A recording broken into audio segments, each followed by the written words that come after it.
মরা মানুষ কথা বলে, আমরা না শুনলেও শোনে কে? একটু আওয়াজ দিয়ে এখন। আল্লাহ তাআলা শোনে। বলে দুনিয়াতে যেই মানুষগুলো সময়কে অপচয় করে, গুনার কাজে ব্যয় করে, পাপের কাজে ব্যয় করে, ভালো কাজ করে নাই, চায়ের দোকানে বসে সময় কাটায়, মোবাইল ফেসবুক ইন্টারনেটে সময় কাটায় দেয়, খেলাধুলার মধ্যে সময় কাটায় দেয়, এই ধরনের মানুষ যারা, তারা মারা যাওয়ার পর দুনিয়ার এই সময়গুলোর জন্য তারা আফসোস করবে।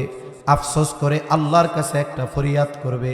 ফরিয়াদ করে বলবে, ফায়াকুলা রব্বি লাউলা আখরতানি ইলা আজালিন করিব ফাআসাদ্দাক ওয়া আকুম মিনাস সালিহিন। যেই মানুষগুলোকে আল্লাহ দুনিয়ায় সম্পদ দিয়েছিল, যেই মানুষগুলোকে আল্লাহ তাআলা সময় দিয়েছিল, বলে আল্লাহ প্রদত্ত ওই রিজিক থেকে তারা দান সাদকা করে নাই, ভালো কাজে ব্যয় করে নাই।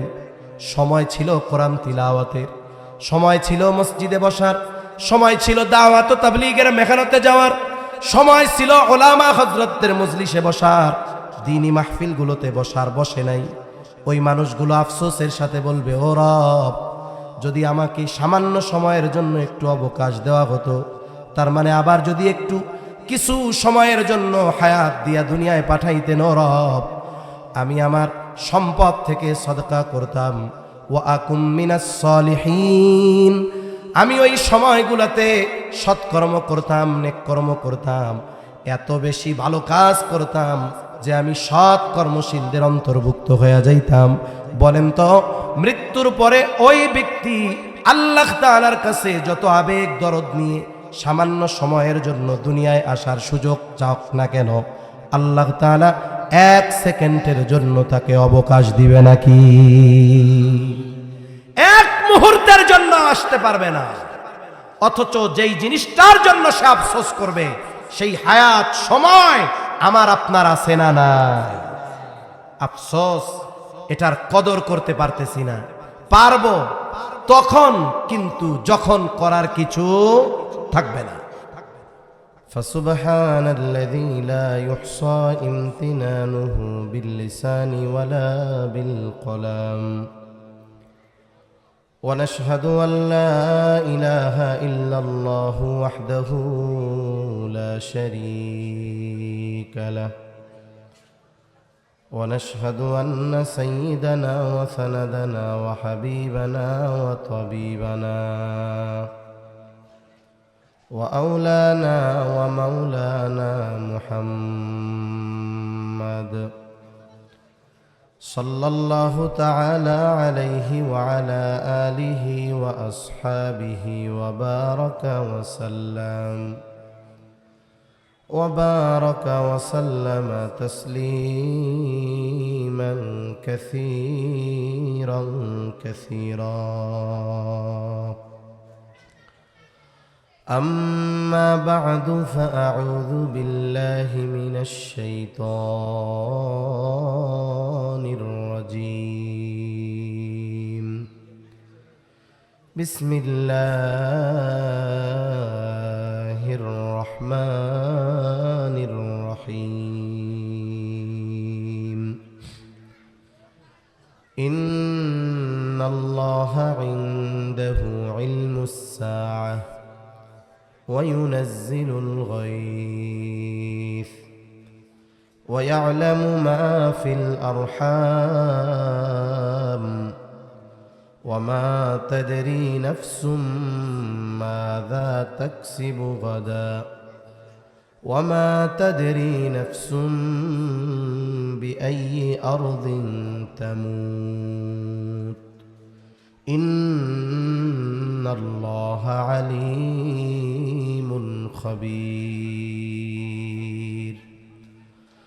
وقال رسول الله صلى الله عليه وسلم لا تقوم الساعة حتى يقبض العلم وتكثر الزلازل ويتقارب الزمان وتظهر الفتن وتكثر الحرج وهو القتل حتى يكثر فيكم المال فيفيض أو كما قال النبي صلى الله عليه وسلم صدق الله العلي العظيم وصدق رسوله النبي الكريم ونحن على ذلك لمن الشاهدين والشاكرين والحمد لله رب العالمين سبحانك لا علم لنا إلا ما علمتنا إنك أنت العليم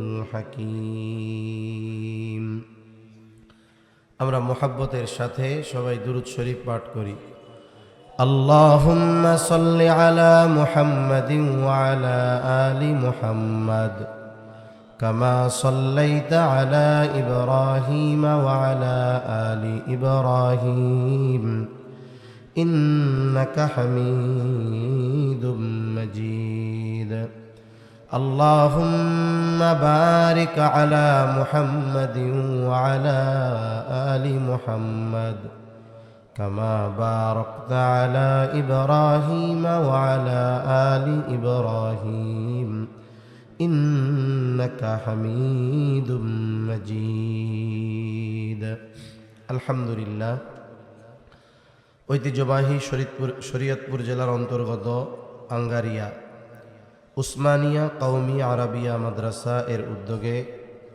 ৫৪তম বার্ষিক তাফসিরুল কোরআন মাহফিল ২ দিনব্যাপী ৫৪তম বার্ষিক তাফসিরুল কোরআন মাহফিলের সমাপনী দিবসের অত্র অধিবেশনের সম্মানিত শ্রদ্ধেয় সভাপতি, আমন্ত্রিত উলামায়ে কেরাম, সামনে উপস্থিত মুরব্বিয়ানে কেরাম, সমবয়সী যুবক বন্ধু, স্নেহের ছোট ভাই, মাইকের আওয়াজ যত দূরে যায় নিজ নিজ স্থানে অবস্থানরতা সম্মানিতা শ্রদ্ধেয়া মা ও বোন, আল্লাহ তাআলার দরবারে অগণিত শুকর যে মহান মালিক হায়াতে বরকত দিয়ে সুস্থ রেখে তার মহান হুকুম এশার নামাজের পর কিছু দিনই মুযাকারা করবার লক্ষ্যে শত ব্যস্ততাকে উপেক্ষা করে যে মহান মনিব আমাদেরকে এখানে একত্রিত হওয়ার তৌফিক দিয়েছেন, সে মহান মনিবকে খুশি করার জন্য মোহাব্বতের সাথে জবান খুলে অন্তর থেকে কালিমাতুশ শুকর পাঠ করি আলহামদুলিল্লাহ। অগণিত দুরুদ ও সালাম সৈয়দুল আম্বিয়া, আশরাফুল আম্বিয়া, খাতামুল আম্বিয়া, ইমামুল মুরসালিন, রহমাতুল লিল আলামিন, মুহাম্মাদুর রাসূলুল্লাহ সাল্লাল্লাহু আলাইহি ওয়াসাল্লামের উপর। আমরা এখানে যারা এসেছি আমরা সবাই মুমিন, ইমানদার। আল্লাহ সুবহানাহু ওয়া তাআলা পবিত্র কোরআনুল কারীমের সর্ববৃহৎ সূরা বাকারার শুরুতে মুমিনদের পরিচয় দিতে গিয়ে বলেন, আল্লাযীনা ইউমিনুনা বিল গায়ব, ইমানদার তারা, মুত্তাকি তারা। ঈমান আনার মাধ্যমে একজন ব্যক্তি তাকওয়া অর্জনের প্রথম ধাপ উত্তীর্ণ করে। এই হিসাবে প্রত্যেক ইমানদার মুত্তাকি। তবে মুত্তাকির সর্বোচ্চ পর্যায়ে পৌঁছানোর নির্দেশ আল্লাহ তাআলা দিয়েছেন। যেমন আল্লাহ তাআলা বলেন, ইয়া আইয়ুহাল্লাযীনা আমানুত্তাকুল্লাহ হাক্কা তুকাতিহি ওয়া লা তামুতুন্না ইল্লা ওয়া আনতুম মুসলিমুন। আল্লাহ তাআলা এই জায়গায় ইমানদারদেরকে মুত্তাকি হওয়ার কথা বলছেন। ওইদিকে আমি যাব না, মূল কথা হলো প্রত্যেকটি ইমানদার মুত্তাকি। তবে এই মুত্তাকি বা তাকওয়ার স্তর হলো একেবারে প্রথম শ্রেণীতে। আল্লাহ তাআলা এই ইমানদারদের পরিচয় দিতে গিয়ে শুরুতেই বলেন, আল্লাযীনা ইউমিনুনা বিল গায়ব, যারা গায়েবের উপরে, অদৃশ্যের উপরে ঈমান আনছে। আমিও আপনাদের খেদমতে গায়েব সম্পৃক্ত একটা আয়াত তিলাওয়াত করেছি, সূরা লুকমানের সর্বশেষ আয়াত। এই আয়াতে আল্লাহ সুবহানাহু ওয়া তাআলা গায়েব সম্পৃক্ত 5টি বিষয়ের কথা বলেছেন। কয়টি বিষয়? 5টি বিষয়।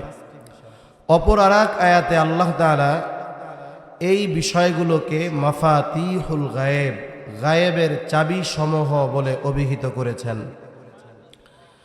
মুফাসসিরিনে কেরাম বলেন, এই পৃথিবীর যত গায়েব সম্পৃক্ত বিষয় আছে সবগুলো কোনো না কোনোভাবে এই 5টি বিষয়ের সাথে সম্পৃক্ত। এজন্য গায়েব সম্পৃক্ত এই 5টি বিষয়ের ব্যাপারে আমাদের সর্বোচ্চ ঈমান রাখা, বিশ্বাস রাখা, এটা অতীব অতীব জরুরি এক বিষয়। এই আয়াতের শুরুতেই আল্লাহ সুবহানাহু ওয়া তাআলা বলেন, ইন্নাল্লাহা ইনদাহু ইলমুস সাআহ, নিশ্চয়ই কিয়ামতের ইলম, কিয়ামত কখন সংগঠিত হবে এই সুনির্দিষ্ট সময়ের জ্ঞান, ইলম একমাত্র যার কাছে, তিনি কে? আল্লাহ। কিয়ামত সংগঠিত হবে এ ব্যাপারে কোনো সন্দেহ নাই, কারণ কিয়ামতের ওয়াদা দিয়েছেন আল্লাহ, আর কিয়ামত সংগঠিত হবে এর সত্যায়ন করেছেন আল্লাহ প্রদত্ত সব নবী রাসূল। এবং এই কিয়ামতের উপরে বিশ্বাস রাখা এটা মুমিনের ঈমানের দাবি। যে অবিশ্বাস করে যে কিয়ামত বলে কিছু নাই, পরকাল বলে কিছু নাই, আমরা বলি তার ঈমানও নাই। যেমন ছোটবেলায় আমরা মক্তবে পড়তাম, মক্তবে আঙ্গারিয়া মাদ্রাসা, এটা প্রাচীন এবং প্রসিদ্ধ একটি মাদ্রাসা। কিন্তু আজ থেকে 25-30 বছর আগেও, 35 বছর আগেও প্রত্যন্ত অঞ্চলগুলোতে মাদ্রাসা ওইরকম ছিল না। মানুষ দিন যা শেখার মোটামুটি সুবাহি মক্তব, সকালবেলার মসজিদ ভিত্তিক মক্তবগুলো থেকেই শিখত। কারণ ওই সময় কেজি স্কুল ছিল না, কিন্ডারগার্টেন ছিল না। প্রাইমারি স্কুলগুলোতে ক্লাস 1-2তে যারা পড়তো এদের ক্লাস শুরু হইতো সকাল 10টায়, 10টা থেকে 12টা 1-2, 12টা থেকে 4টা 3-4-5। সকালবেলায় লম্বা একটা সময় আমরা মক্তবে থাকতাম। মুসলিম অভিভাবকেরা মক্তবের ব্যাপারে এতটা যত্নবান আর গুরুত্ব দিতেন যে সন্তানদের নামাজের জন্য না ডাকলেও সকালে মক্তবে না গেলে ছাড়তেন না। এখন নামাজের জন্য ডাকে না, কিন্তু মক্তবে না গেলে ছাড়তো না। কারণ কি? কারণ ওকে যে নামাজ পড়তে পাঠাবে মসজিদে, ও যে নামাজ পড়বে ওটা তো শিখতে হবে আগে মক্তবে গিয়ে। এজন্য আমাদের জাতীয় মসজিদের সম্মানিত খতিব, জগৎ বিখ্যাত আলেমে দিন আব্দুল মালিক সাহেব বারাকাল্লাহু ফি হায়াতি, সকলে বলি আমিন। হযরত বলেন এক মজলিসে যে আমারে জিজ্ঞাসা করা হয়েছে, ঈমান বড় না ইলম বড়? ঈমান বড় না ইলম বড়? তা হযরতের জবাবের সারমর্মটা এরকম, আসলে মূলত ঈমান যদি ঠিক রাখতে হয় ইলমের দরকার আছে। এখন একজন ব্যক্তির ঈমান ভঙ্গের কারণগুলোর ব্যাপারে তার জানা নাই, ওই ব্যাপারে তার ইলম নাই। এখন তার দ্বারা যদি ঈমান ভঙ্গের কোনো কারণ সংগঠিত হয়ে যায়, তার জানা নাই এটা ঈমান ভঙ্গের কারণ, কিন্তু তার দ্বারা সংগঠিত হয়ে গেছে, বলেন তো ঈমান নষ্ট হবে কি হবে না? হয়ে যাবে। এজন্য ইলমের গুরুত্ব অনেক। তা সকালবেলায় পাঠায় দেওয়া হতো, আমরা সবাই পড়তাম। কায়দা, আমপারা, সিপারা, বগদাদি কায়দা ছিল ওই সময়। ছুটি হওয়ার আধা ঘন্টা 20 মিনিট আগে কোরআন শরীফ পড়ুক, কায়দা পড়ুক আর সিপারা পড়ুক, সবাইকে এক জায়গায় জমা করা হইতো, একত্রিত করা হইতো। এই 20-25 মিনিট আধা ঘন্টা কি পড়াইতো আমাদের? কালেমায়ে তৈয়বা, কালেমায়ে শাহাদাত, ইমানে মুজমাল, ইমানে মুফাসসাল, সাথে সাথে অজুর ফরজ, গোসলের ফরজ, অজু ভঙ্গের কারণ, এরপরে আত্তাহিয়াতু, দুরুদ শরীফ, দোয়ায়ে মাসুরা, সূরা ফাতিহা, সাথে কমপক্ষে আরও 4টা ছোট ছোট সূরা আমাদের পড়ানো হতো। বাথরুমে ঢোকা বের হওয়ার দোয়া, মসজিদে ঢোকা বের হওয়ার দোয়া, সালাম কালাম আদব, এই বিষয়গুলো একটা সময় মুসলমান সমাজের মানুষেরা মসজিদ থেকে শিখত। এখন মক্তব আছে, তবে আগের মতো মক্তব নাই, প্রাণবন্ত মক্তব খুব কম। তা এই কালিমাগুলোর মধ্যে একটা কালিমা আমরা পড়তাম, ইমানে মুফাসসাল। এটা হলো ইমানের ভিত্তি সমূহ এই কালিমার মধ্যে আছে। আমরা ছোটবেলায় খুব মিছিলের সাথে সাথে, আনন্দের সাথে সাথে পড়তাম, আমানতু বিল্লাহি ওয়া মালাইকাতিহি ওয়া কুতুবিহি ওয়া রুসুলিহি ওয়াল ইয়াউমিল আখিরি ওয়াল কদরি খাইরিহি ওয়া শাররিহি মিনাল্লাহি তাআলা ওয়াল বা'সি বা'দাল মাউত। আমরা পড়তাম আমানতু বিল্লাহ, আমি ঈমান এনেছি আল্লাহর উপর, ওয়া মালাইকাতিহি, ঈমান এনেছি তার ফেরেশতাগণের উপর, তিন নাম্বার ওয়াকুতুবিহি, ঈমান এনেছি তার নাজিলকৃত কিতাব সমূহের উপর। চার নাম্বার ওয়ারুসুলিহি, ঈমান এনেছি রাসূলগণের উপর। পাঁচ নাম্বার ওয়াল ইয়াউমিল আখিরি, ঈমান এনেছি আখিরাত পরকালের উপর। ছয় নাম্বার ওয়াল কদরি খাইরিহি ওয়া শাররিহি মিনাল্লাহি তাআলা, ঈমান এনেছি তাকদীরের ভালো মন্দ আল্লাহর তরফ থেকেই হয়। সাত নাম্বার ওয়াল বা'সি বা'দাল মাউত, ঈমান এনেছি মৃত্যুর উপরে পুনরায় জীবিত হওয়ার উপর। কয়টা কালিমা আছে? 7টা বাক্য আছে। অথচ নবীজি সাল্লাল্লাহু আলাইহি ওয়াসাল্লাম হাদিসের মধ্যে বলেন ঈমানের ভিত্তি হলো 6টা। তবে এই কালিমার ভিতরে আমরা বিষয়ে জানলাম 7টা। যদিও মনে হয় 7টা, কিন্তু বাস্তবে আছে 6টা। মরণের পরে আবার জীবিত হব, বলেন তো এটা ইহকালে না পরকালে, দুনিয়ায় না আখেরাতে? তাহলে 5 নম্বরে আমরা বলেছি আমি ঈমান এনেছি আখেরাতের উপর। তার মানে মৃত্যুর পরে পুনরায় জীবিত হওয়া এটা আখেরাতের অন্যতম একটি অংশ। কেউ যদি আখেরাতের উপরে ঈমান আনে তাহলে মৃত্যুর পরে পুনরায় জীবিত হওয়ার উপরে ঈমান আনাই লাগে, ঠিক কিনা বলেন? এই হিসাবে এই 2টা মিলে 1টা, বাকি 5টা, সর্বমোট ঈমানের ভিত্তি হলো কয়টা? 6টা। তাহলে 5 নাম্বার ওয়াল ইয়াউমিল আখিরি, আখিরাতের উপরে ঈমান আনলাম। আখিরাত কখন শুরু হবে? বলে আখিরাত শুরু হওয়ার সময় প্রত্যেকটা ব্যক্তির নিজের সাথে সম্পৃক্ত। এখন যদি আমি মারা যাই আমার আখিরাত শুরু হয়ে যাবে, যে এখন মারা যাবে তার আখিরাত শুরু হয়ে যাবে। বলে এই মৃত্যুর পর থেকে নিয়ে একেবারে শেষ পর্যন্ত যত কিছু আছে সব কিছুর উপরে আমি ঈমান আনলাম। আর এই সব কিছুর মধ্যে অন্যতম গুরুত্বপূর্ণ বিষয় হলো কিয়ামত। কিয়ামত সংগঠিত হবে, কোনো সন্দেহ নাই, কারণ কিয়ামত সংগঠিত হবে এর ওয়াদা দিয়েছেন আল্লাহ। রাসূলগণ এই ওয়াদার সত্যায়ন করেছে। কিয়ামত সংগঠিত হবেই, তবে কখন সংগঠিত হবে? এই সংগঠিত হওয়ার সুনির্দিষ্ট সময় দুনিয়ার কেউ জানে না, একমাত্র যিনি জানেন তিনি কে? কেন জানেন? কারণ তিনি আলিমুল গায়েব, আল্লাহই আলিমুল গায়েব। দুনিয়ায় আর কেউ আলিমুল গায়েব আছে? নাই। আমাদের কিছু ভাই আছে তারা বলে আল্লাহ যেমন আলিমুল গায়েব নবীও আলিমুল গায়েব। নাউজুবিল্লাহ বলেন।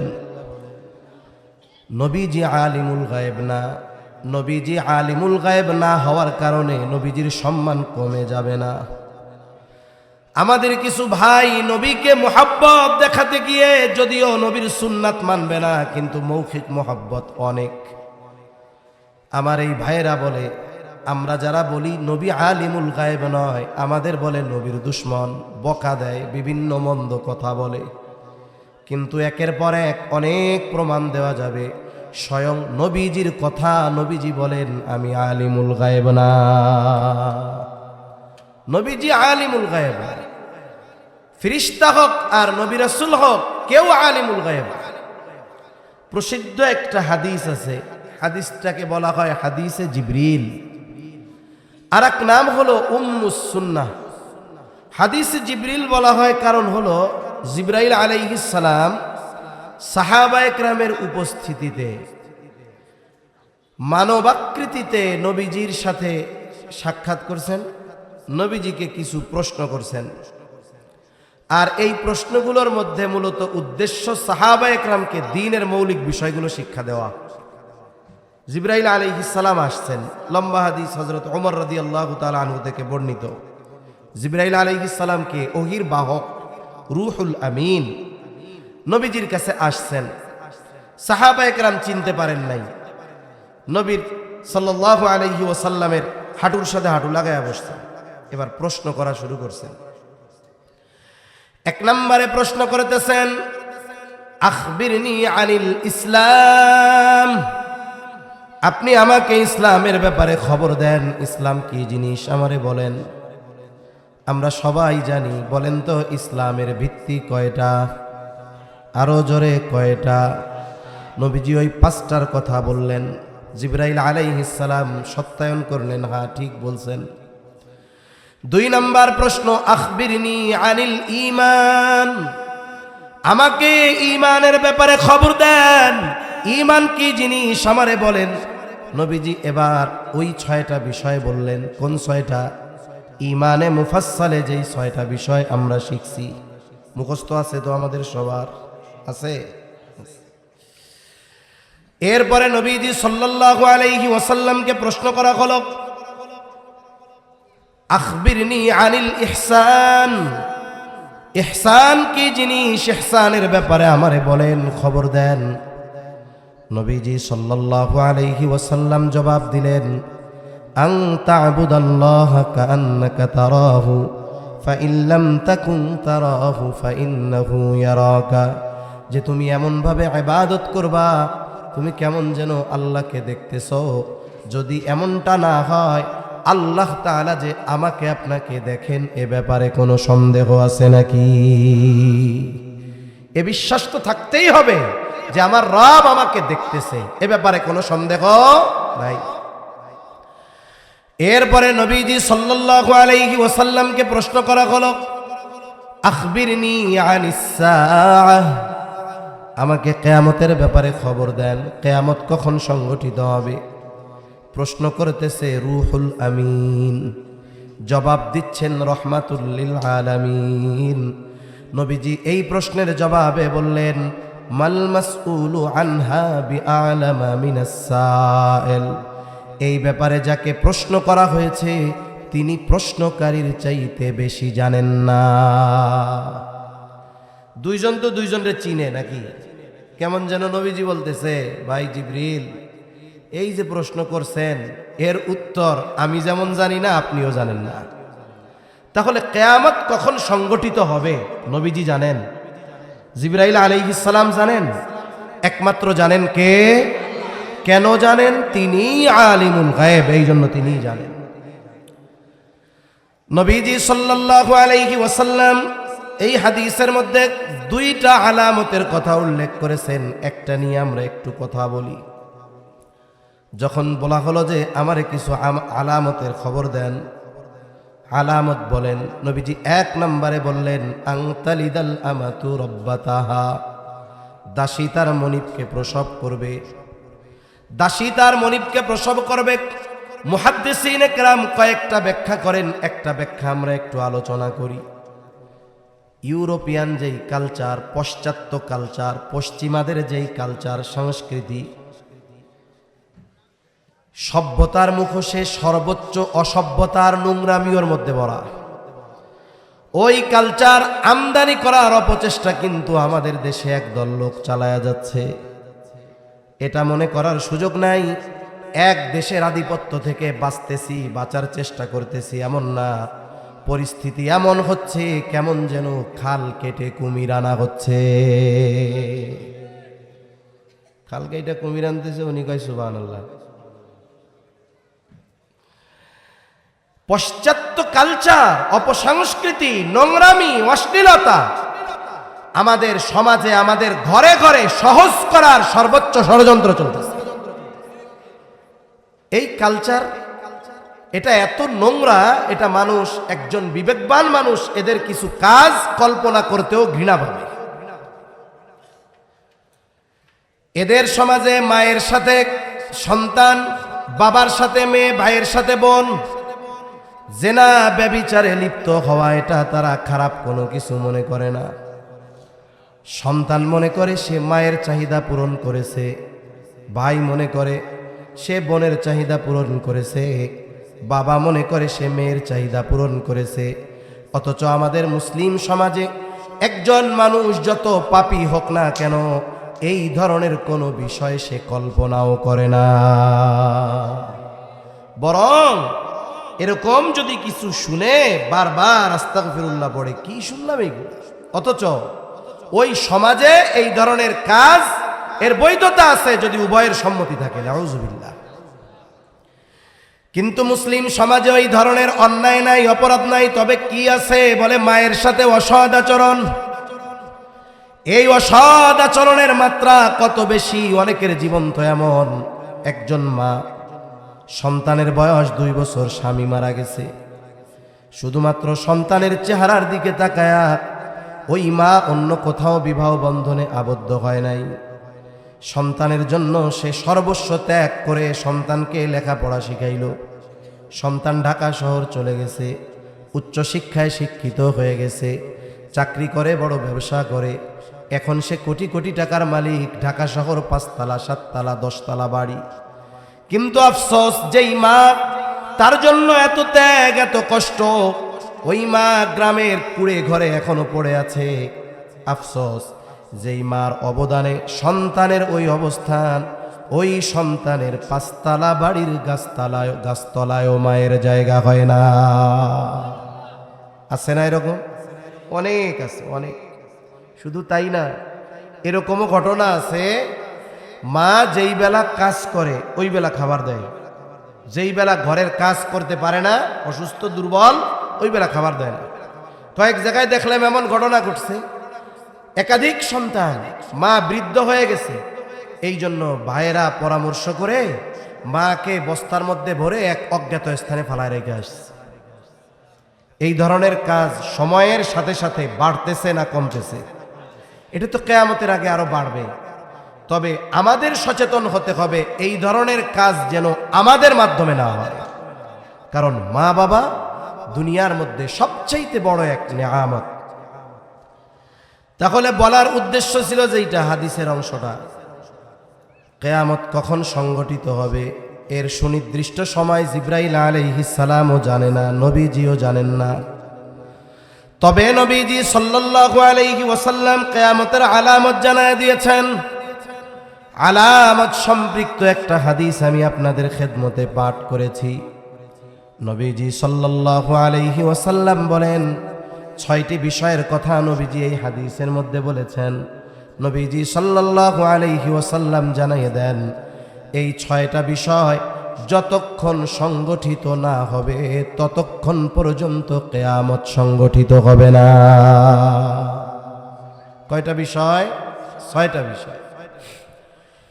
1 নম্বর, قال رسول الله صلى الله عليه وسلم لا تقوم الساعة حتى يقبض العلم। নবীজি সাল্লাল্লাহু আলাইহি ওয়াসাল্লাম বলেন, ততক্ষণ পর্যন্ত কিয়ামত সংগঠিত হবে না যতক্ষণ না ইলম উঠিয়ে না নেওয়া হবে। তার মানে কিয়ামতের আগে ইলম উঠায় নেওয়া হবে। সাধারণত ইলম বলতে আমরা কি বুঝি? বুঝি কোরআন আর হাদিস, ঠিক কিনা বলেন? গ্রামের মানুষ এক সময় বলতো কিয়ামতের আগে কোরআন হাদিস উঠায় নেওয়া হবে, মানে ইলম উঠায় নেওয়া হবে।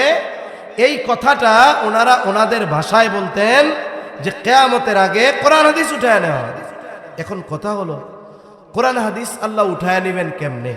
গল্প শোনাইতেছি, এটা হলো গল্প, মুরব্বীরা ছোটবেলায় শুনছি, এই গল্পটা শোনাইতেছি আপনাদের। এই চেয়ারটা একটু সরাই দেন, মনিটরটা একটু ক্লিয়ার থাক, একটু টাইনা দেন।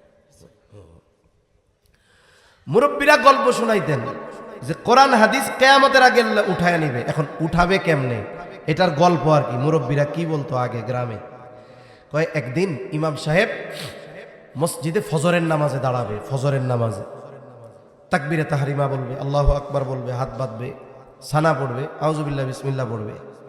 যেহেতু ফজরের নামাজে কেরাত আস্তে না জোরে, এখন ইমাম সাহেব কোন সূরা পড়বে? সূরা ফাতিহা পড়বে। কিন্তু ইমাম সাহেব দাঁড়ায়া থাকবে, কিছু বলেও না। আর ইমাম সাহেব চিন্তা করতেছে, আমি তো সূরা ফাতিহা মনে করতে পারতেছি না। পিছন থেকেও দেখি কিছু কয় না, কারণ ইমাম সাহেব যদি কেরাত ভুলে যায় পেছন থেকে মুক্তাদি মনে করায়া দেয়। বিশেষ করে রোজার মাসে যখন আমরা তারাবি পড়ি, হাফেজ সাহেব এক টানে সূরা ফাতিহা শেষ, এখন পরের পৃষ্ঠা শুরু করবে, কিন্তু হঠাৎ করে ব্রেক, বলতে পারে না। পেছন থেকে আরেকজন হাফেজ সাহেব পৃষ্ঠার শুরু স্মরণ করায়া দেয়। এখন উনি সূরা ফাতিহা বলতে পারে না, পেছন থেকেও কেউ বলতে পারে না। তার মানে উনিও সূরা ফাতিহা ভুলে গেছে, মুসল্লিরাও ভুলে গেছে। ইমাম সাহেব নামাজ ছেড়ে দিবে। এটা গল্প বলতেছি, গল্প। ইমাম সাহেব নামাজ ছেড়ে দিবে, মসজিদের তাকে রাখা কোরআন হাতে নিয়ে সূরা ফাতিহার উপরে একটু নজর বোলানোর ইচ্ছা পোষণ করবে, কোরআন খুলবে, কিন্তু সে দেখবে কোরআনের মধ্যে কোনো লেখা নাই, সব পাতাগুলো সাদা হয়ে গেছে। তার মানে মুরব্বীরা বলতো যে এক রাত্রে গোটা পৃথিবীর কোরআন হাদিস যত আছে সব লেখা উঠা যাবে, পাতাগুলো সাদা হয়ে যাবে। এইভাবে ইলম আল্লাহ উঠায় নিবে, এটা হলো ওনরা বলতো আর কি। তবে ইলম আল্লাহ কিভাবে উঠায় নিবে? নবীজি সাল্লাল্লাহু আলাইহি ওয়াসাল্লাম বলেন, ইন্নাল্লাহা লা ইয়াকবিদুল ইলমা ইনতিজাআন ইয়ানতাজিউহু মিনান নাস। নবীজি সাল্লাল্লাহু আলাইহি ওয়াসাল্লাম বলেন, আল্লাহ তাআলা মানুষের অন্তর থেকে একত্রে ইলম উঠায় নিবেন না। তাহলে ইলম আল্লাহ কিভাবে উঠায় নিবে? এক রাত্রে সব হাফেজ কোরআন ভুলে যাবে না, এক রাত্রে সব কোরআন হাদিস উঠে যাবে না। কেমনে আল্লাহ ইলম উঠায় নিবে? নবীজি বলেন, ওয়ালাকিন ইয়াকবিদুল ইলমা বিকবদিল উলামা। নবীজি বলেন, আলেমদেরকে উঠিয়ে নেওয়ার মাধ্যমে আল্লাহ ইলম উঠায় নিবে। তাহলে লেখাও থাকবে, সব কিছু থাকবে, কিন্তু ওইগুলো বোঝার মতো, বোঝানোর মতো আলেম এক সময় থাকবে না।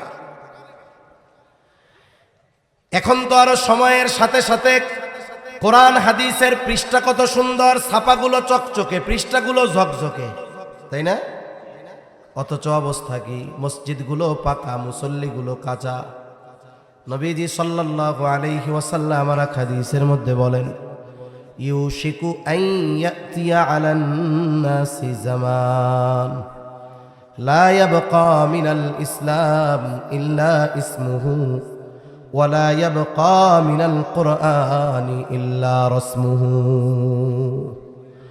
নবীজি সাল্লাল্লাহু আলাইহি ওয়াসাল্লাম বলেন, অচিরেই এমন এক জামানা আসবে যেই জামানায় ইসলাম শুধু নামে থাকবে, বাস্তবে ইসলাম না থাকবে আমার আপনার ব্যক্তিগত জীবনে, না থাকবে পারিবারিক জীবনে, না থাকবে সামাজিক জীবনে, না থাকবে অর্থনৈতিক জীবনে, না থাকবে লেনদেনের মধ্যে, না থাকবে রাষ্ট্রের মধ্যে। এক কথায় ইসলাম শুধু নামে থাকবে, আমি পরিচয় দিব মুসলমান, আমার ধর্ম ইসলাম, কিন্তু আমার মধ্যে ইসলাম নাই। এই অবস্থা অচিরেই হবে, আর সে অবস্থা চলতেছে। অথচ ইসলাম এমন এক জীবন ব্যবস্থা, জীবনের প্রতি পদে পদে পদে পদে ইসলাম আছে না নাই? সব জায়গায় ইসলাম আছে। সামাজিক কোন কাজে ইসলাম নাই? ঘরোয়া কোন কাজে ইসলাম নাই? ব্যক্তিগত কোন কাজে ইসলাম নাই? বাথরুমে কেমনে বসতে হবে সেটাও ইসলাম শিখাইছে, ঠিক কিনা বলেন? কিন্তু ইসলাম নাই। মনে করেন সামাজিক আচার অনুষ্ঠানের মধ্যে ইসলাম আছে, কিন্তু আমরা দূর করে দিচ্ছি। যেমন আমাদের সমাজে বিবাহ হয় না? বিবাহ হয়। বিবাহ এটা একটা গুরুত্বপূর্ণ সুন্নাত, এত গুরুত্বপূর্ণ সুন্নাত, হাদিসের প্রত্যেকটা কিতাবেই বিবাহের আলাদা একটা বড় অধ্যায় আছে, লম্বা আলোচনা আছে, একেবারে বিবাহের শুরু থেকে নিয়ে শেষ পর্যন্ত। তার মানে শুরু কি দিয়ে হবে?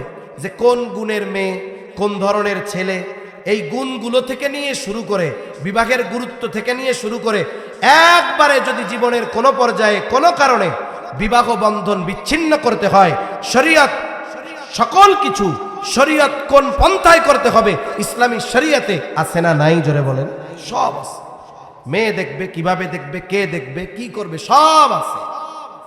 অথচ সুস্পষ্ট এই সমাধান থাকার পরেও আমাদের মুসলিম সমাজে অধিকাংশ বিবাহের মধ্যে ইসলাম থাকে 2 মিনিট। ইসলাম কয় মিনিট থাকে? জোরে বলেন, কয় মিনিট? 2 মিনিট। তাও ঠেকাই পড়া, তাও কিসে পড়ে? ঠেকাই পড়া। বিবাহের শুরু মনে করেন দেখা থেকে শুরু হবে। যিনি বিবাহ করবেন তিনি প্রথম দেখেন না, 15 বার গিয়ে ওনার দুলাভাই, খালাতো ভাই, মামাতো ভাই, অমক ভাই, তমক ভাই সব দেখে আসে। এরপরে ওনারে বলে, তুমি একটু দেখে শুনে আসো। উনি বলে, আরে তোমাদের পছন্দ হইলেই হইছে, কেন বিয়া তো তুমি করবা, তুমি দেখবা। তুমি দেখার আগে, বিবাহ হওয়ার আগে ওই মেয়েকে তোমার বাবারও দেখার অধিকার নেই, ঠিক কিনা বলেন? তোমার বাবা দেখতে পারবে না। অথচ তোমার দুলাভাই 3 বার দেখে আসছে, বন্ধু 15 বার দেখে আসছে। এই যে শুরু হইল গোনা দিয়ে, এভাবে এরপরে স্টেপ বাই স্টেপ যা আছে সব ইসলামের বিপরীত। এখন ইসলামে কতটুকু, ওই যে শুক্রবারের দিন বিয়া, জুমার পরে ইমাম সাহেব রে জুমার সময় বলে, হুজুর মেয়েটার বিয়ে অথবা আমার বোনের বিবাহ, আপনি একটু বিয়াটা পড়ায় দিয়ে আসবেন, তবে এখন না, আমি এসে আপনারে নিয়ে যাব, কারণ ওই পরিবেশ আপনার না। হুজুর বৈশা আছে, একটু পরে মোটর সাইকেল টান দিয়ে আসবে, আইসা হুজুরে নিবে, তাড়াতাড়ি শেষ করেন। বিয়া পড়াইতে তো 2 ঘন্টা লাগে না। প্রথমে একটা সংক্ষিপ্ত খুতবা দিবে, 15-20-25 সেকেন্ডে শেষ। এরপরে ইজাব কবুল ধরেন আর 15 মিনিট, বিবাহ শেষ। এইবার বলবে একটু দোয়া করে দেন, দোয়া করছে ধরেন 20-25 সেকেন্ড, 30 সেকেন্ড, সর্বসাকুল্য 1.5 মিনিট থেকে 2 মিনিট। হুন্ডার পেছনে উঠাইয়া বলে, হুজুর চলেন আপনারে দিয়ে আসি, খাবার দাবার টিফিন বাটিতে দিয়ে আসবো, এ পরিবেশ আপনার না। তার মানে গোটা বিয়ায় ইসলাম আছে কয় মিনিট? জোরে বলেন না, কয় মিনিট? 2 মিনিট। এজন্য আপনারা আমরা কতটুকু খবর রাখেন বা রাখি জানি না, আমাদের বাংলাদেশে বিবাহ বিচ্ছেদের পরিস্থিতি খুব ভয়াবহ, খুবই ভয়াবহ। প্রতিনিয়ত বছরের পর বছর ধরে সংসার করতেছে, ভেঙে যাচ্ছে। কেন? বলে ইসলাম না থাকার কারণে। অথচ আগের মুরব্বীরা বিয়ে করছে। এখন তো বিবাহ দেওয়ার আগে মেয়ের বাবা চিন্তা করে মোহর বড় ধরতে হবে, নাহলে কোন সময় সাইডে দেয়, তা ঠিক আছে, ঠিক কিনা? বেশি করে ধরতে হবে, উসুল হোক আর না হোক, পরের কথা থাকতে হবে কাগজে কলমে। অথচ অনেক মুরব্বী আছে অল্প কয়েক টাকায় দেন মোহর, কিন্তু 60 বছর পার হয়ে গেছে, ঠিক কিনা বলেন? এখনো আল্লাহ মোহাব্বত রাখছে। তা কোন কথার থেকে গেলাম, যে ইসলাম নামে থাকবে, বাস্তবে ইসলাম থাকবে না। আমাদের ব্যক্তিগত জীবন থেকে নিয়ে কোথাও ইসলাম নাই। এমন কি যতটুকু ইসলাম ব্যক্তিগতভাবে মানার সুযোগ আছে, ওইটুকু আমরা মানি না। আমরা বাহানা দিব কি, রাষ্ট্রীয়ভাবে ইসলাম প্রতিষ্ঠা হোক, এরপরে পুরোপুরি ইসলাম মানব। কিন্তু রাষ্ট্রীয়ভাবে হওয়ার আগে আমার উপরে যতটুকু মানা জরুরি, এইটুকু তো আমাকে মানতে হবে, ঠিক কিনা কোন? এরপরে নবীজি বলেন, ওয়ালা ইয়াবকা মিনাল কুরআন ইল্লা রাসমুহু। কোরআন শুধু লেখায় থাকবে, বাস্তবে কোরআনের আমল থাকবে না। আমল এক পাশে রাখেন, এখন তো কোরআনের তিলাওয়াতটাও নাই। একটা সময় ছোটবেলা আমরাও দেখছি, যতটুকু স্মরণ আছে, তখন তো কারেন্ট ছিল না এলাকায়। এশার নামাজের একটু পরপর সবাই ঘুমায়া যাইত। সুবহে সাদিকের সময় মহিলারা আগে ঘুম থেকে উঠে যাইত, উঠান ঝাড়ু দিত। অনেকের বাড়ির সামনে দিয়ে রাস্তা থাকতো, এটারে কইতো বাহির বাড়ি। ওই সুবহে সাদিকের আগে রাস্তাটাও ঝাড়ু দিয়ে পরিষ্কার করে ফেলতো। এরপরে বাড়ির পুরুষ মানুষদের উঠায়া দিত। কেউ যদি সময় থাকতো তাহাজ্জুদ আদায় করত। আজান দিলে প্রস্তুতি নিয়ে অজু করে জরুরত সেরে মসজিদে চলে যাইত। আর এই দিক দিয়া মহিলারা আগে আগে অজু করে পবিত্র হয়ে নামাজ শেষ করে কোরআন তিলাওয়াত করে ওই মসজিদের মুসল্লিদের জন্য অপেক্ষায় থাকতো, নাস্তা নিয়া, হালকা নাস্তা। এবার মুসল্লি মসজিদ থেকে নামাজ কালাম পড়ে বাড়ি আসতো, হালকা চা নাস্তা করে কোরআনটা নিয়ে বসে যাইত। ওই সময় যেই বাড়ির পাশ দিয়েই সকাল বেলায় পথিক পথ চলত, প্রত্যেকটা বাড়ির থেকে গুনগুন কোরআনের তিলাওয়াতের আওয়াজ আসতো। শুদ্ধ হোক আর ভুল হোক, কমপক্ষে পড়তো, পৃষ্ঠাগুলোর উপর দিয়ে হাতটারে বুলায়। কিন্তু এখন কোরআনের বাইন্ডিং অনেক সুন্দর হয়েছে, ছাপাগুলো চকচকে, পাতাগুলো ঝকঝকে 4 কালারের। ইদগাম এই জায়গায় 1 কালার, ইখফা এখানে আরেক কালার, কত সুন্দর। ওয়াটারপ্রুফ পাতা, কত সুন্দর। কিন্তু আফসোস, আমল তো বহুদূর। আমাদের ঘরগুলোতে এখন কোরআনের তিলাওয়াত নাই। অনেকের অবস্থা তো এরকম, 10 বছর আগে একজন মরছিল, ওই দিন কোরআন বের করছে, অপেক্ষায় আছে আবার কে মরে ওই দিন বের করবে। এর মধ্যবর্তী সময় কোরআন খুব সযতনে রাখা আছে না নাই? আবার আফসোস, আমলও করি না, পড়িও না, ওইটারে মোহাব্বত করি না। অবস্থা কি? বিভিন্ন জায়গায় সফরের সুবাদে অনেক মসজিদে নামাজ পড়ার সুযোগ হয়। মসজিদের ভিতরে ঢুকলাম, কত সুন্দর মসজিদ, টাইলস করা। প্রত্যন্ত অঞ্চলে এমনও মসজিদ আছে, মসজিদগুলো টাইলস করা, নিচে মার্বেল, এসিও লাগানো আছে, কত সুন্দর ব্যবস্থাপনা। কিন্তু আফসোস, মসজিদের তাকে কোরআনগুলো ওর উপরে টিকটিকি আর তেলাপোকা পায়খানা করে রাখছে, পরিষ্কার করার সুযোগ হয় না। আমল তিলাওয়াত বহুদূর, একটু কোরআনকে সম্মান করবে, ভালোবেসে একটা গ্লাভ দিয়ে মুড়ায় রাখবে, এটাও রাখে না। এই কোরআন তো আমাদের সম্মানকে সমুন্নত করবে।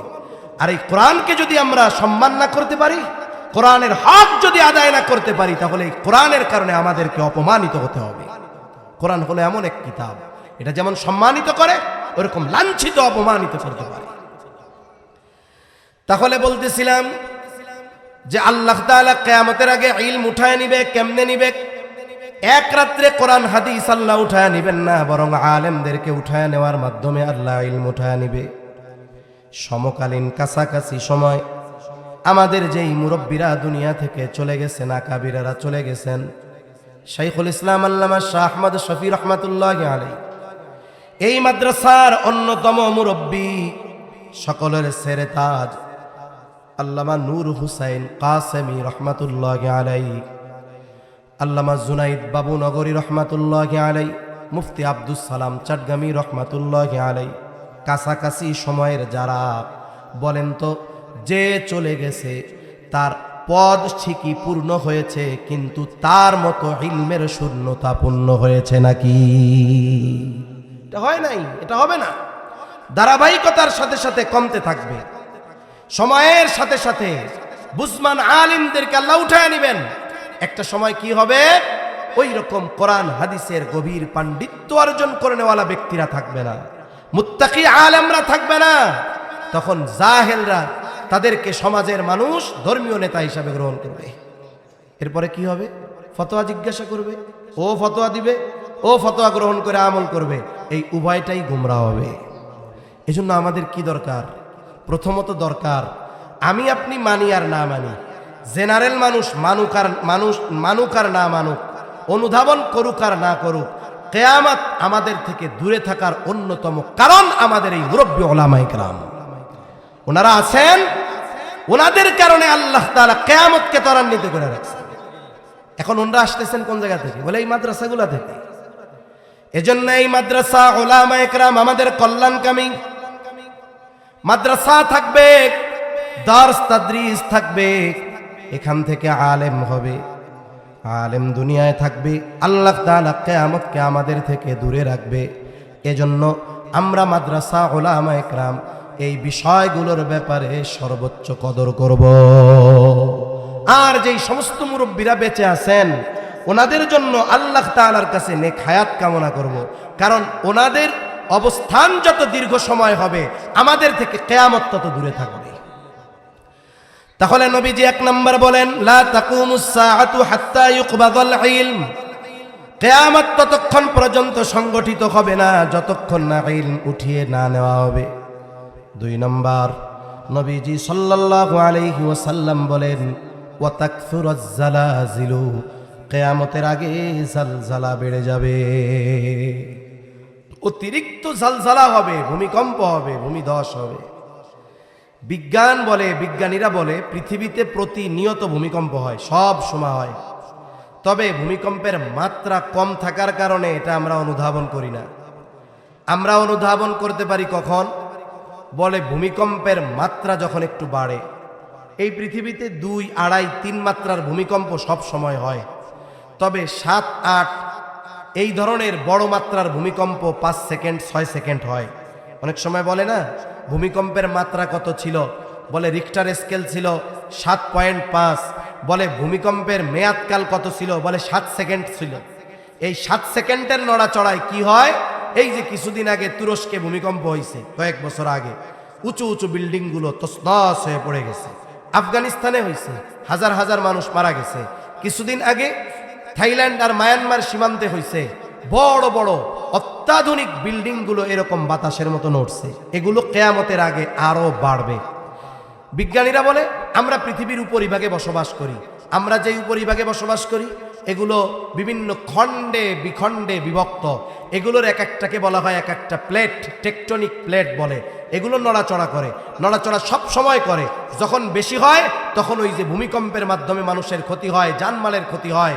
আর যখন স্বাভাবিক কম নড়ে, সব সময় নড়ে, কিন্তু এর দ্বারা ক্ষতি হয় না, মানুষ অনুধাবন করতে পারে না। কিন্তু সময়ের সাথে সাথে ভূমিকম্প বাড়বে, আরো বেশি হবে। এখন জাগতিক বিষয়গুলো দিয়ে সব কিছু বিশ্লেষণ করা ইমানদারের কাজ না। কারণ ভূমিকম্প এটা একটা জাগতিক বিপর্যয়, জাগতিক মুসিবত। ইমানদার তো এই জাগতিক মুসিবত হওয়ার কারণটাকে কোরআন সুন্নাহর আলোকে বিশ্লেষণ করে। তাহলে এই জাগতিক বিপর্যয় কেন হয়? আল্লাহ তাআলা বলেন, যাহারাল ফাসাদু ফিল বাররি ওয়াল বাহরি বিমা কাসাবাত আইদিন নাস। আল্লাহ রাব্বুল আলামিন বলেন, জলে স্থলে যত রকমের বিপর্যয় সংঘটিত হয় এগুলো মানুষের হাতের কামাই। পানিতে কি হয়? বলে সিডর, আইলা, লাইলা, জলোচ্ছ্বাস, সুনামি, এগুলো সব পানিতে হয়। স্থলে কি হয়? বলে ভূমিকম্প, ভূমিধস, অতিবৃষ্টি, অনাবৃষ্টি, অতি খরা, এগুলো জমিনের বিপর্যয়। স্থলের বিপর্যয় হোক আর পানির বিপর্যয় হোক, আল্লাহ তাআলা বলেন এগুলো হলো সব মানুষের হাতের কামাই।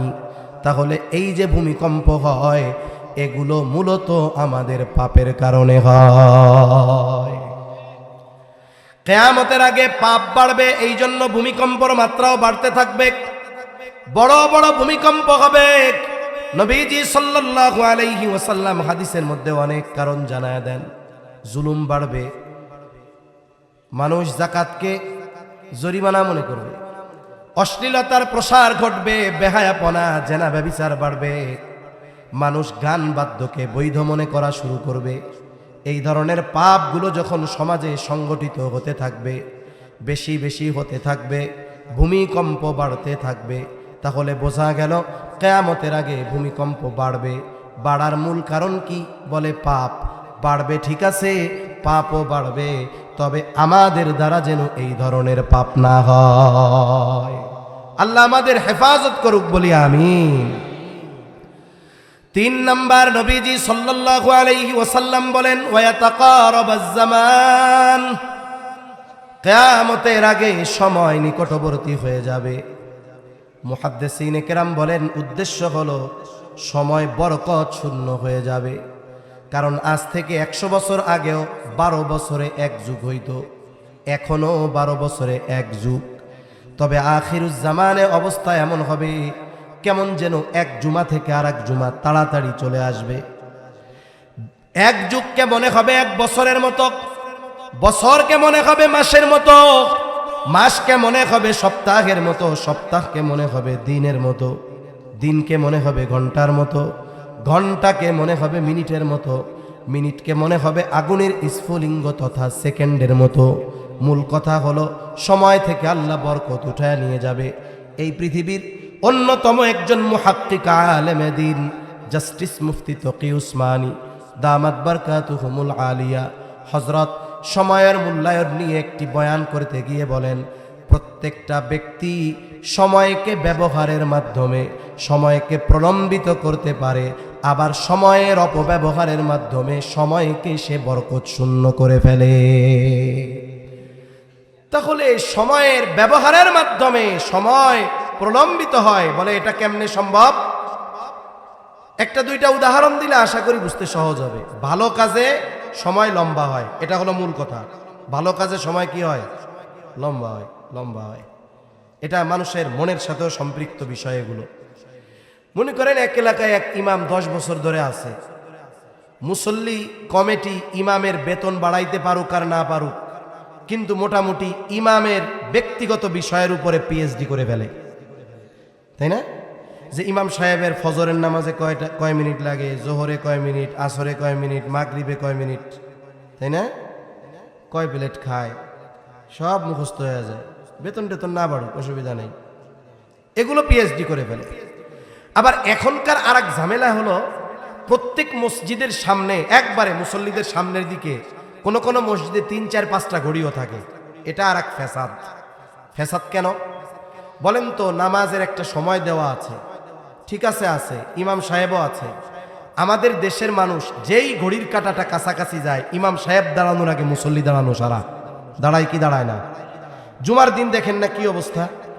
আমাদের দেশে সাধারণত ফানি খুতবা, দ্বিতীয় খুতবা আমরা হাকিমুল উম্মাত আশরাফ আলী থানভিত খুতবাতুল আহকাম থেকে আমরা পড়ি। আমাদের মুসল্লিরা খুতবার প্রথম খুতবার শুরু থেকে একটা শব্দ না বুঝলেও ফাযকুরুনি আযকুরুকুম সবাই বুঝে। যেই খতিব সাহেব বলে ফাযকুরুনি আযকুরুকুম, ওনাকে আর অশকুরুলি ওয়ালা তাকফুরুন পর্যন্ত পৌঁছাইতে দেয় না, এর আগে মুসল্লি সব দাঁড়ায় যায়। ভুল বললাম নাকি? পরিস্থিতি মোটামুটি সব জায়গায় এইরকমই। এই যে দাঁড়ায় যায় কেন? ইমাম সাহেবের তো জরুরত থাকতে পারে, 5টা 30 মিনিটে নামাজ, ওনার 27 মিনিটে প্রস্রাব পায়খানা আসতে পারে কি পারে না? উনি তো ভিন্ন গ্রহের কেউ না, আসতে পারে। কিন্তু এই যে ইমাম সাহেব উপস্থিত থাকতেই আমরা দাঁড়ায় যাই, আর যখন না থাকে শুধু খোঁজে কই গেল কই গেল কই গেল, নাইলে 2 মিনিট লেট হইল, সমস্যা কোথায়? এই ঘড়ি আমাদের এক সমস্যার মধ্যে বাড়ায় দিছে। তা এই ঘড়ি সামনে আছে, ইমাম সাহেব ফজরের নামাজ শেষ করতে লাগে 10 মিনিট, সামনে ঘড়ি আছে, মুখস্থ হয়ে গেছে দেখতে দেখতে। তা প্রথম রাকাতে উনি রুকুতে যখন যায় তখন বাজে হলো 5টা 30-এ, দাঁড়াইলে 5টা 34-এ উনি প্রথম রুকুতে যায়। জুমা রাত, বৃহস্পতিবার দিবাগত রাত, ইমাম সাহেবও হাফেজ। উনি চিন্তা করছে এক কাজ করি, আগামীকাল তো শুক্রবার, অফিস টফিস নাই, একটা আমল মুসল্লিদের দিয়ে আজকে করাই। প্রথম রাকাতে সূরা সাজদা, দ্বিতীয় রাকাতে সূরা দাহর পড়বে, সর্বসাকুল্য 5 পৃষ্ঠার মতো।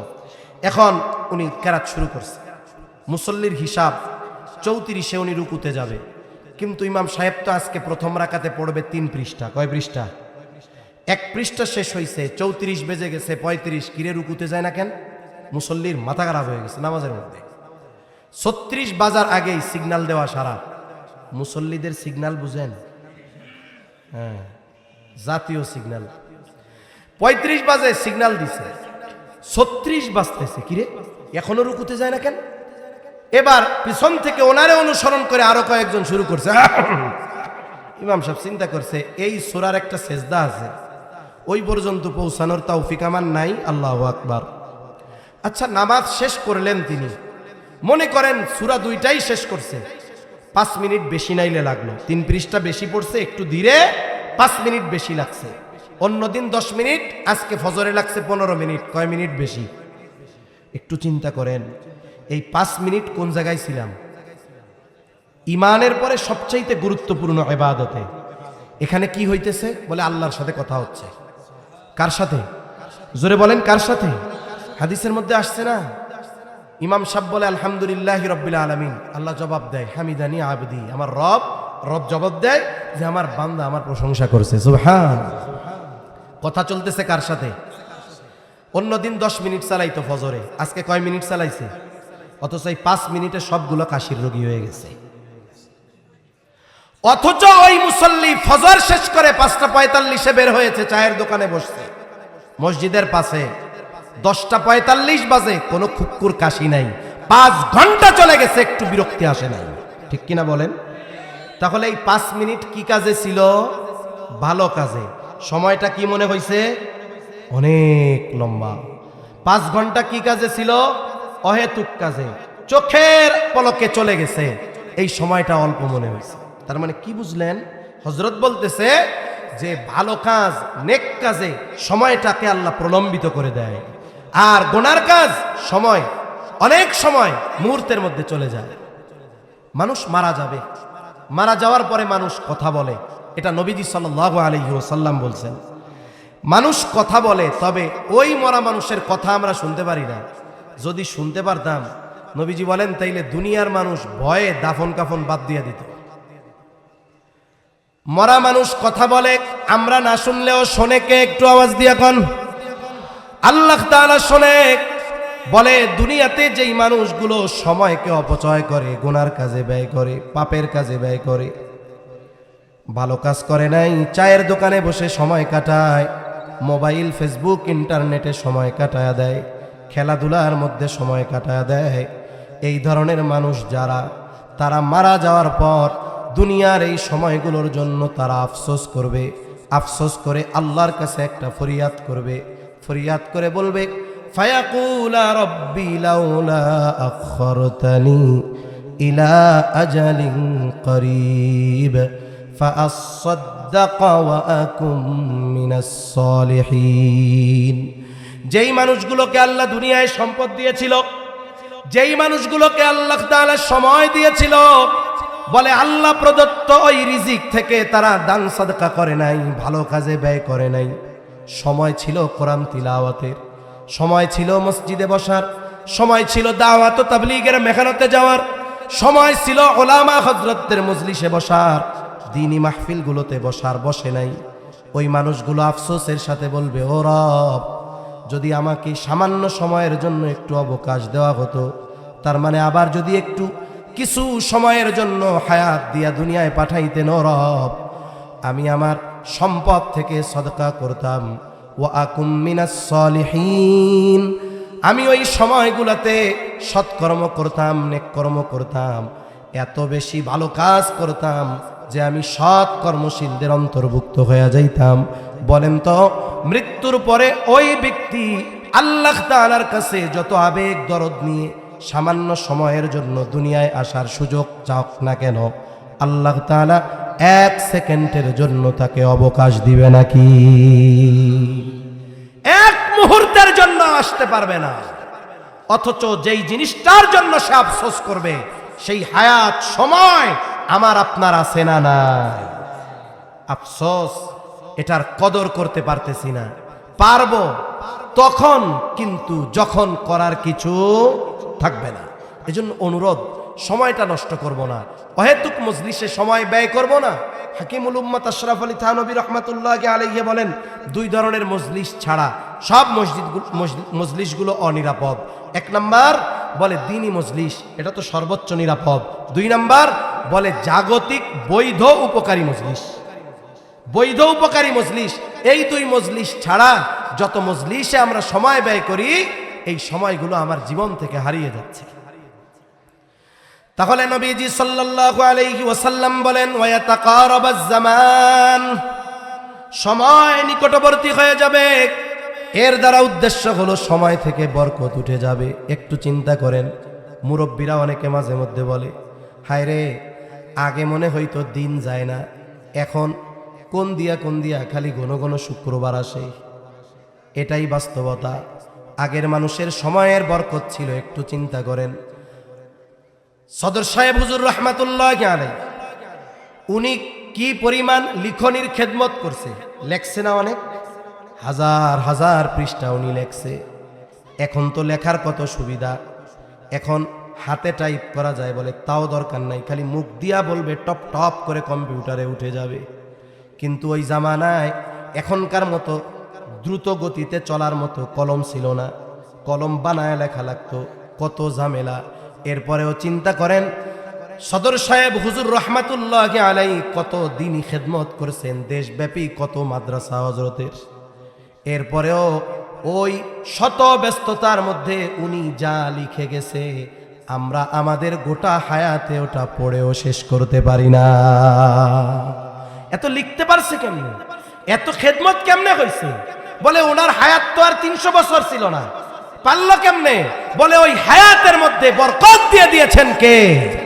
আর আমাদের হায়াতে বরকত নাই, সব শেষ। এজন্য সময়গুলো ভালো কাজে কাটাবো তো ইনশাআল্লাহ। আল্লাহ তৌফিক দান করেন। 4 নাম্বার, নবীজি সাল্লাল্লাহু আলাইহি ওয়াসাল্লাম বলেন, ওয়াতাযহারাল ফিতান, ফিতনা প্রকাশ পাবে। এর দ্বারা উদ্দেশ্য, মুহাদ্দিসিনে কেরাম বলেন, দাজ্জালের ফিতনা। এই উম্মতের জন্য সবচাইতে বড় ফিতনা দাজ্জালের ফিতনা। দাজ্জালের আবির্ভূত না হওয়া পর্যন্ত কিয়ামত সংগঠিত হবে না। নবীজি উম্মতের প্রতি বড় রহম দিন, এই ফিতনা থেকে যেন উম্মত বাঁচতে পারে, এই জন্য নবীজি আমল শিখাইয়া দিয়েছেন। সেই আমল হলো সূরা কাহফের আমল। কোন সূরা? জোরে বলেন। যার সুযোগ আছে জুমার দিন সূরা কাহফ পুরাটা পড়বে, যার সুযোগ নাই কমপক্ষে প্রথম 10 আয়াত পড়বে। যদি সে নিজে না পড়তে পারে, জুমার দিন যদি আশেপাশের এলাকার হয়, মসজিদের ইমাম সাহেবকে যদি বলে, ইমাম সাহেব জুমার দিন সূরা কাহফের আমল আছে, কমপক্ষে 10 আয়াত, আমরা তো পড়তে পারি না, এক কাজ করেন, আমাকে একটু প্রথম 10 আয়াত পড়ে শোনান। 1 পৃষ্ঠারও কম। উনি যদি হাফেজ হয়, যদি শুদ্ধতার সাথে, একটু দ্রুততার সাথে পড়ে, শুদ্ধ সহ 1 মিনিট সর্বোচ্চ লাগবে। বলেন তো ইমাম সাহেব কি বলবে নাকি না এটা আমি পারবো না? বলবে? সমস্যা হলো আমাদের, আমরা মুসল্লি যারা, আমি যে পারি না এটা ইমামরে জানতে দিতে চাই না। বুঝেন নাই? মানে অনেক সময় গল্প মনে আসে, কইতে মন চাই না কই। এক মসজিদ আছে ঢাকার মধ্যে, সাভার থানায়, এলাকার নাম আর দরকার নাই। ওই মসজিদের কমিটি খুব তেড়া, যেই ইমামই আসে কয়দিন পরে এতে চলে যায়। কিন্তু আর একজন ইমাম আসছে, এটার বছর পার হয়ে যায়, এটা আর যায় না, ওটা শাহেনশার মতো আছে ওই জায়গায়। তা একদিন আমি ওনারে জিজ্ঞাসা করছি, পরিচিত মানুষ আমার, কি ভাই সবাই খালি ঘন ঘন জায়গা, আপনি যান না কেন?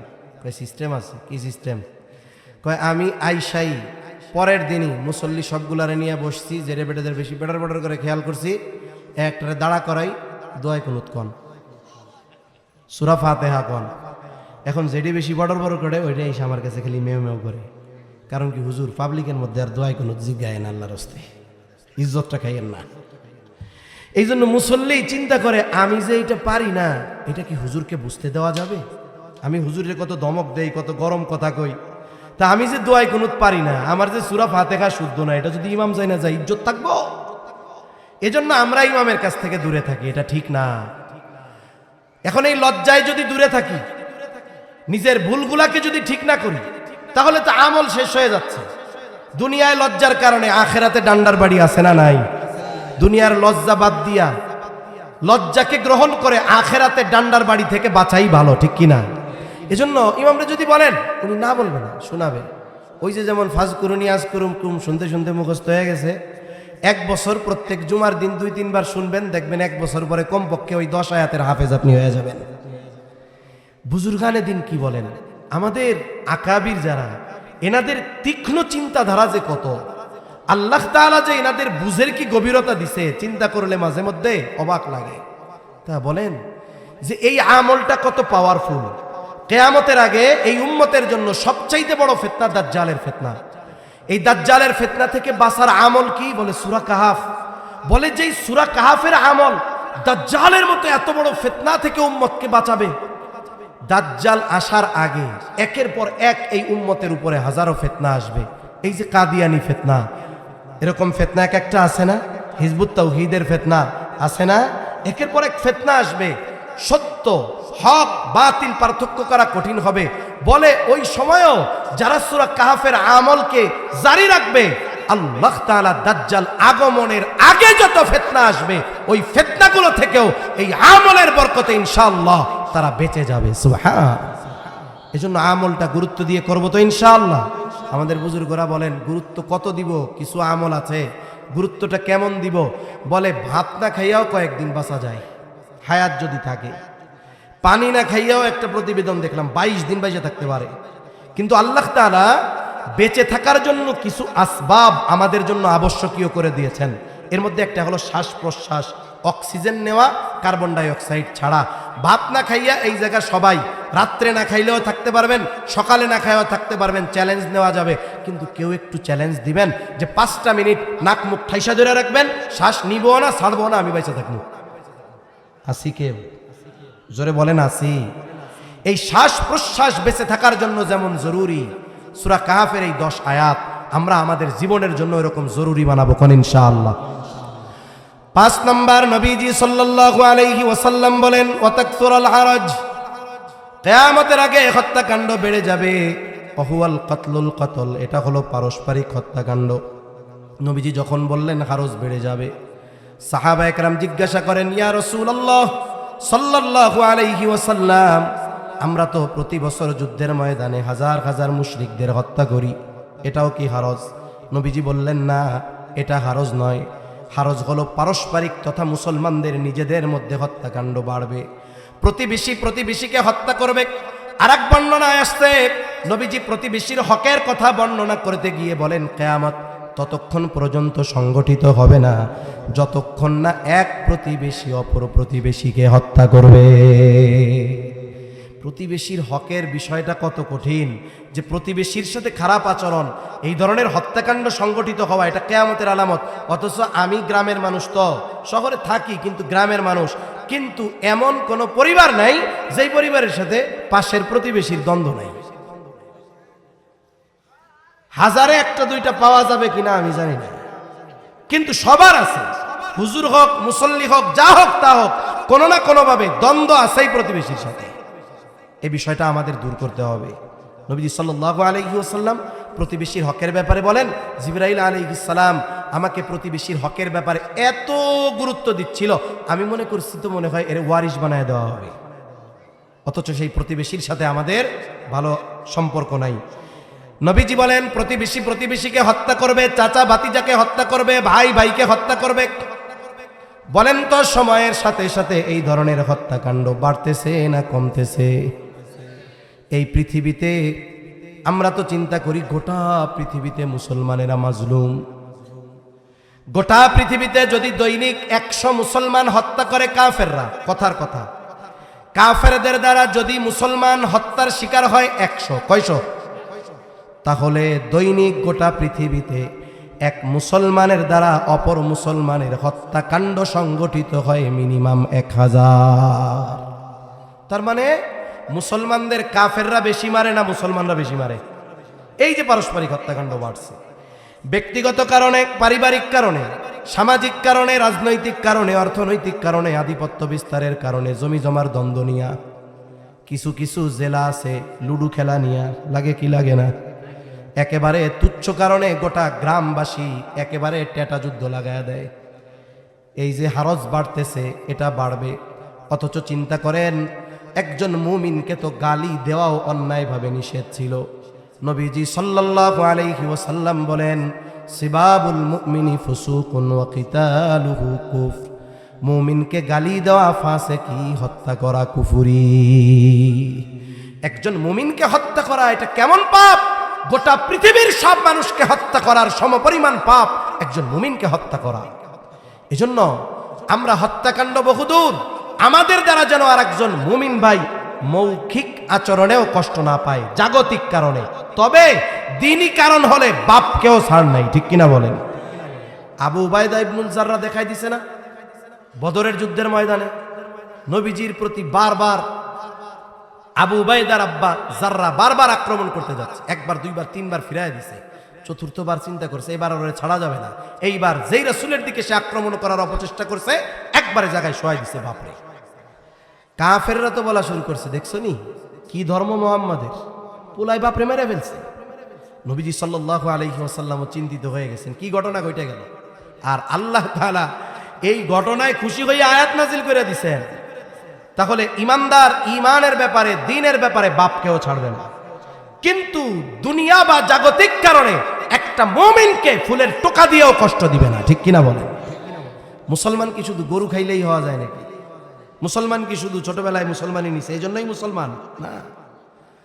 রাসূলুল্লাহ সাল্লাল্লাহু আলাইহি ওয়াসাল্লাম বলেন, আল মুসলিমু মান সালিমাল মুসলিমুনা মিন লিসানিহি ওয়া ইয়াদিহি। নবীজি সাল্লাল্লাহু আলাইহি ওয়াসাল্লাম বলেন, প্রকৃত মুসলমান হলো সে যার জবান এবং হাতের অনিষ্ট থেকে অপর মুসলমান নিরাপদ থাকে। এখন আমি আমার মুসলমান ভাইকে বকা দেই জাগতিক কারণে, আমি মুসলমান ভাইয়ের গীবত করি, আমি মুসলমান ভাইয়ের ব্যাপারে অপবাদ দেই, আমি মুসলমান ভাইকে বকা দেই, বলে আমি অনেক ইবাদত করতে পারি, তাহাজ্জুদ গুজার হতে পারি, বড় আবেদ হতে পারি, কিন্তু আমি প্রকৃত মুসলমান হতে পারি নাই। নবীজি সাল্লাল্লাহু আলাইহি ওয়াসাল্লামের কাছে দুইজন মহিলার কথা আসছে। একজনের ব্যাপারে বলা হলো, ইয়া রাসূলুল্লাহ সাল্লাল্লাহু আলাইহি ওয়াসাল্লাম, এই মহিলা এমন কোনো আমল নাই সে করে না, যেগুলো জরুরি সেগুলো তো করে, আওয়াবিন এশরাক চাষ কোনো কিছু সে ছাড়ে না, সকাল সন্ধ্যার কোনো আমল ছাড়ে না, সাথে সাথে আইয়াম বীজের রোজা, সোম বৃহস্পতিবারের রোজা, এক কথায় কোনো আমল সে ছাড়ে না। কিন্তু সমস্যা একটা, তার প্রতিবেশীর সাথে একটু খারাপ আচরণ করে। আরেকজন মহিলা বলে, যা না করলে নয় তার বেশি করে না, ফরজ ওয়াজিব সুন্নাতে মুআক্কাদা এর বাইরে আর সে নাই। তবে এই মহিলা তার প্রতিবেশীর সাথে ভালো আচরণ করে। এই দুইজনের মধ্যে কে উত্তম? ওই যে আবেদা, যে বেশি বেশি ইবাদত করে। নবীজি তার কথা বলেন নাই, বরং নবীজি বললেন, যেই মহিলা তার প্রতিবেশীর সাথে ভালো আচরণ করে ওই মহিলাই হলো উত্তম মহিলা। তাহলে প্রকৃত মুসলমান হওয়ার জন্য ইবাদত যতটুক জরুরি ওটা তো লাগবেই, এরপরে লাগবে আখলাক। এরপরে কি লাগবে? আখলাক। আমাদের চরিত্র পরিশুদ্ধ করা দরকার, উত্তম আচরণকারী হওয়া দরকার, ভালো ব্যবহার করা দরকার। মানুষের সাথে ভালো ব্যবহার, উত্তম আখলাক, এটা মিজানে সবচাইতে ওজন হবে। নবীজিকে জিজ্ঞাসা করা হচ্ছে, মিজানে তো ওজন দেওয়া হবে আমাদের আমলগুলো, সবচাইতে ওজন হবে কোন আমল? নবীজি সাল্লাল্লাহু আলাইহি ওয়াসাল্লাম নামাজের কথা বলেন নাই, রোজা হজ যাকাতের কথা বলেন নাই। নবীজি সাল্লাল্লাহু আলাইহি ওয়াসাল্লাম বলেন মিজানে সবচাইতে ওজন হবে উত্তম চরিত্র। 6 নম্বর নবীজি সাল্লাল্লাহু আলাইহি ওয়াসাল্লাম বলেন হাত্তা ইয়াকসুরা ফীকুমুল মালু ফায়াফিদু, মানুষের সম্পদ এত বাড়বে যে সম্পদ উপচায়া পড়বে। মুহাদ্দিসিনে কেরাম বলেন এটা হবে ঈসা আলাইহিস সালামের সময়, উনি যখন দাজ্জালকে হত্যা করবে। রাসূলুল্লাহ সাল্লাল্লাহু আলাইহি ওয়াসাল্লামের এই দিন প্রসারের কাজে উনি নিয়োজিত হবেন, গোটা পৃথিবীতে তিনি পৌঁছায়া দিবেন, দিন পৃথিবীর আনাচে কানাচে পৌঁছায়া যাবে। এমন অবস্থা হবে গোটা পৃথিবীর কোনো জায়গায়ও একজন বেঈমান থাকবে না। সারা পৃথিবীতে সবাই ইমানদার, তাও পাক্কা, ভেতরে কোনো নেফাকি থাকবে না, একেবারে পাক্কা মুমিন, মুত্তাকি মুমিন। আর আল্লাহ তাআলার ওয়াদা, যদি ইমানদার আর মুত্তাকি হয় তাহলে কি হবে? আল্লাহ বলেন ওয়ালাউ আন্না আহলাল কুরা আমানু ওয়াত্তাকাউ লাফাতাহনা আলাইহিম বারাকাতিম মিনাস সামাই ওয়াল আরদ। আল্লাহ তাআলা বলেন যদি ওই জনপদের অধিবাসীরা ঈমান আনে আর মুত্তাকি হয়ে যায়, লাফাতাহনা আলাইহিম বারাকাতিম মিনাস সামাই ওয়াল আরদ, আল্লাহ বলেন অবশ্যই আমি তাদের জন্য আসমান এবং জমিনের বরকতের দরজা সমূহ খুলে দিব। এত পরিমাণ বরকত হবে, মানুষ এত সম্পদের মালিক হবে, মানুষের মন চাইবে যে হায়রে যদি একটু সাদকা করতে পারতাম, হায়রে যদি একটু দান করতে পারতাম। কিন্তু আফসোস, মানুষ এত সমৃদ্ধশালী হবে যে দান সাদকা নেওয়ার মতো একটা মানুষও খুঁজে পাওয়া যাবে না। নবীজি বলেন এই 6টা বিষয় সংগঠিত না হওয়া পর্যন্ত কিয়ামত সংগঠিত হবে না। আচ্ছা আসুক, চলে আসতে বলেন, তাইলে আমি শেষ করে দিই। তাহলে গায়েব সম্পৃক্ত 5টা বিষয়ের কথা নবীজি আল্লাহ তাআলা সূরা লুকমানের শেষ আয়াতে বলছেন। কয়টা বিষয়? 1 নাম্বার, ইন্নাল্লাহা ইনদাহু ইলমুস সাআ, কিয়ামত সংগঠিত হবে তো সুনিশ্চিত, তবে সময়ের ইলম কখন হবে এই ইলম একমাত্র কার কাছে? জোরে জোরে কার কাছে? 2 নাম্বার, আল্লাহ তাআলা বলেন ওয়ায়ুনাজ্জিলুল গায়স, তিনি বৃষ্টি নামান। মেঘ হলেই বৃষ্টি হয় না, অনেক সময় আমরা দেখি ভর দুপুর গোটা আকাশ মেঘাচ্ছন্ন, মানুষ মনে করতেছে এমন ঢল নামবে আজকে বাড়ির উঠানে গিরা পানি। দ্রুততার সাথে ধান টান সব উঠানো সারা। ছোটবেলায় আমি ওই ধান হইতো কিছু, একটু মেঘ দেখলেই যারা ছিল বাড়ির তাড়াতাড়ি ধান উঠাইতো, যেই উঠাইছে এই আবার রোদ উঠছে, বৃষ্টি হয় নাই। কারণ আমি ওই সময় কইতাম আল্লাহ একটু যা দিত, তোমাকে ওই ব্যস্ততা দেখে আর দেয় নাই, আল্লাহ চাইছে ধান ভিজাইবো, কারণ তোমরা উঠাই ফেলছো, কাজ হবে না। ছোটবেলা কইতাম আর। তা দেখেন মেঘ হলেই বৃষ্টি হয় না, আমরা মনে করছি সব শেষ হয়ে যাবে, কিন্তু 10 মিনিট পরে আবার পরিষ্কার। আবার মাঝে মধ্যে এমন হয় কোনো মেঘ নাই, একেবারে ঝরঝরে রোদ, চকচকা রোদ, আধা ঘন্টা বৃষ্টি নামছে, এমন বৃষ্টি শুকনা জায়গায় হাঁটু পানি। হয় কি হয় না? এজন্য মেঘ হলেই বৃষ্টি হয় না, বরং বৃষ্টি যিনি দেন তিনি কে? এরপরে আল্লাহ তাআলা বলেন ওয়ায়ালামু মা ফিল আরহাম, মাতৃরেখে মেয়ে, মাতৃগর্ভে ছেলে না মেয়ে দুনিয়ার কেউ জানে না, যিনি জানেন তিনি কে? এখন এক মুরব্বী কইয়া বসবে, কি কইল এই হুজুর? আমার নাতি জন্ম নেওয়ার 2 মাস আগে আমি জানছি এটা পোলা হবে। আমি বলি না না, আপনি জানছেন ঠিক আছে, আপনার এই নাতি তো আরো 8টা মাস মার পেটের মধ্যে ছিল, ওই 8 মাস আপনার নাতি কি ওই রকম পোলাই ছিল নি পেটের মধ্যে? কি ছিল? বলে সর্বপ্রথম আল্লাহ তাআলা মায়ের রেহেমে 1 ফোঁটা শুক্র কীট আল্লাহ তাআলা পৌঁছায় দিয়েছেন। আধুনিক বিজ্ঞান বলে 1 ফোঁটা স্পার্ম বীর্য এর মধ্যে কোটি কোটি শুক্রাণু থাকে। তার মানে আল্লাহ যদি চায় ওই একটা ফোঁটা বীর্য দিয়ে কোটি মানুষের প্রাণ দিতে পারে। ওই 1 ফোঁটার কোটি শুক্র থেকে অতি ক্ষুদ্র একটা অংশ মায়ের রেহেমে গেছে। ওটা দুনিয়ার চোখের দেখা সম্ভব ছিল না, মাইক্রোস্কোপ দিয়ে দেখা সম্ভব ছিল না, ওইটুক গেছে মায়ের রেহেমে। আল্লাহ তাআলা মায়ের প্রতি মাসের অসুস্থতাকে বন্ধ করে দিয়েছেন। এবার আল্লাহর প্রসেস শুরু, কুদরতি প্রসেস। এক সময় এটারে রক্তপিণ্ডে তৈরি করছেন, এরপরে মাংসপিণ্ড হয়েছে। এই যে যখন মাংসপিণ্ড 4 মাস বয়স, এখনো আল্লাহ তাআলা প্রাণ দেয় নাই। 4 মাস মাংসের টুকরা। পৃথিবীর কোন আল্ট্রাসোনোগ্রাফি মেশিন আছে, কোন বিজ্ঞানী আর বিজ্ঞান আছে ওই মাংসের টুকরার উপরে রিসার্চ করে বলবে যে এই মাংসের টুকরাটা ছেলে না মেয়ে? কারো বলার ক্ষমতা আছে? বলতে পারছে কখন? যখন আল্লাহ মায়ের গর্ভে আকৃতি দিয়ে দিয়েছে। অথচ আমার মালিক যখন ওই বাচ্চাটা একটা শুক্র কীট ছিল যেটা খালি চোখে দেখা যায় না, আমার মালিক তখনও জানে যে এটা ছেলে না মেয়ে। ঠিক কিনা বলেন? এজন্য আল্লাহ তাআলা বলেন ওয়া ইয়ালামু মা ফিল আরহাম, মাতৃ রেহেমে কি আছে, ছেলে না মেয়ে, এটা একমাত্র আল্লাহ তাআলা জানে। তার হায়াত কতদিন কেউ জানে না, তার সৌভাগ্য না দুর্ভাগ্য কেউ জানে না, কিন্তু আল্লাহ তাআলা সব জানে।